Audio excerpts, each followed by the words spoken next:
Thanks to Kizumi613 for giving a good content idea. So now I will give a ranking of skills and passives to the Magician class, not subclasses.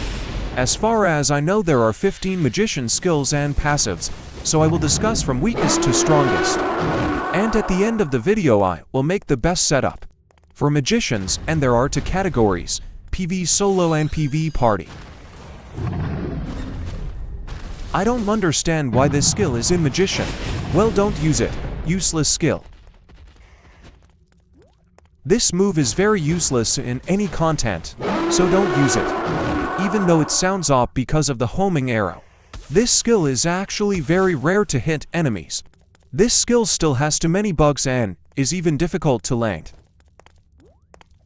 This passive must hit the enemy first, then your next spell will not use any mana at all.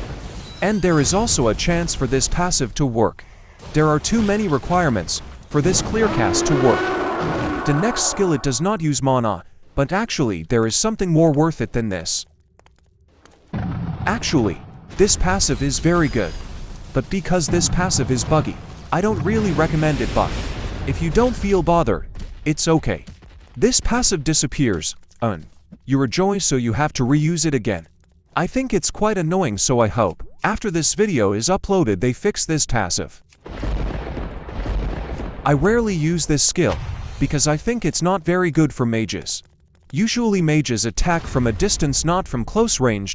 If you feel you can parry and dodge in this game, then Imdue is good. I usually use it in Chasm. Hell, you could say this skill is worth using if you don't have a good magic spell like Thunderstrike or Sphere.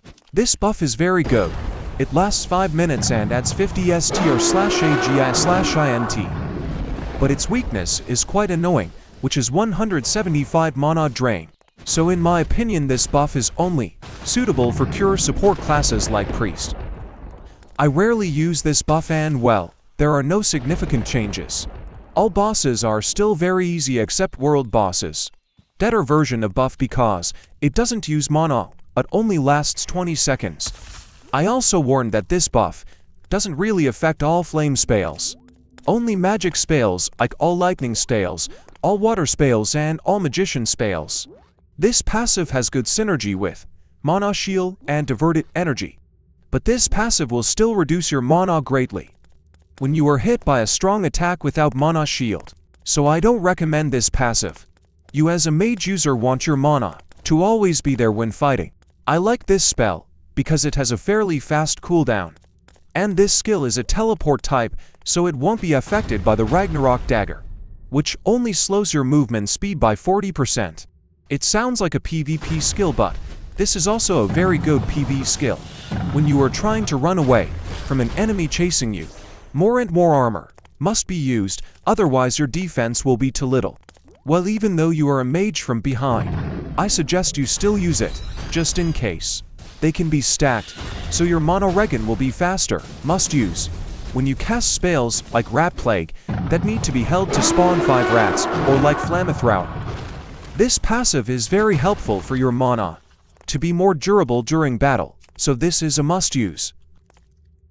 Mana Shield and Diverted Energy. This is my favorite passive Van skill. Mana Shield provides quite high damage reduction, and when the shield breaks it will be converted to mana. So I highly recommend you use this skill. I rarely see mage users use this. That's why when you are ganked by ninja or assassin you always lose. Because you don't use mana shield, diverted energy and blink. You should already know what is the strongest mage move. That's right, it's Arcane Storm. I don't want to comment much about this skill. But what is clear is that this is the most useful skill in the mage class. Big damage, big ow, decent casting time. With overload buff, greater int, this skill can give 35 to 41 damage per tick. That's the ranking for the skills and passives of the Magician class. So now we go into what sessions I usually use in solo PvE, PvE Party. For Sorcerer, in my opinion, don't use Arcane Explosion. The damage is too little and reduces a lot of mana. If you don't like Plague Rats like me, who cast too long, you can change it to Waterfall, or Flame Slice, or Thunder Strike.